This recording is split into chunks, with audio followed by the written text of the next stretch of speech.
diferença entre valor de uma divisão e resolução de um instrumento de medição.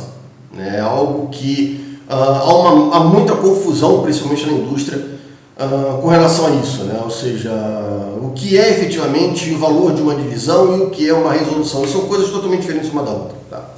Então, vamos imaginar um instrumento analógico, tá? Por exemplo, um manômetro analógico. Tá? Você tem ali, ou melhor dizendo, até uma régua. Uma régua acho que é o melhor exemplo. Então, vamos utilizar uma régua. Você tem ali na régua 2 traços. Tá? Então, quanto vale essa distância de traço a traço? Uma régua vale 1 milímetro. O que é a resolução? É o quanto você estima entre um traço e outro. Então, se você imaginar que existe mais um traço, tá, entre os traços gravados, significa que você tem 0,5 milímetros.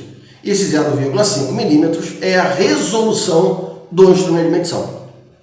Então, a resolução é o que você consegue efetivamente estimar. É o valor que você consegue, é o menor valor que você consegue estimar em um instrumento. Tá? Diferente do valor de uma divisão. O valor de uma divisão é a distância de traço a traço. Tá? E você consegue fazer isso com segurança? Sim, você consegue fazer isso com segurança. E o porquê disso? Tá? O teu cérebro ele consegue efetivamente dimensionar, tá, a espessura do traço.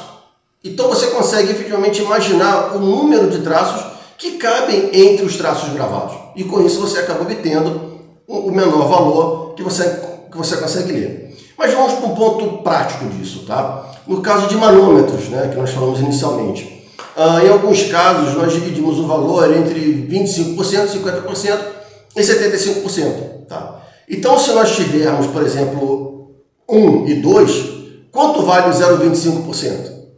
Valeria 0,25, né? Mas na verdade não. Tá? Porque quando você fala 0,25, independente da unidade que você esteja utilizando, você está utilizando 2 casas decimais. E aí você está aplicando uma precisão muito além do que o instrumento poderá ter. Então, ou seja, o ideal nesses casos é você escolher se ele vale 0,2 ou se ele vale 0,3. Tá? Se ele vale 0,7 ou se ele vale 0,8. Ok? Se mais dúvidas, deixe nos comentários, nós vamos ler e esclarecer essas dúvidas a vocês. E se esse conteúdo foi interessante, deixa seu like. Grande abraço.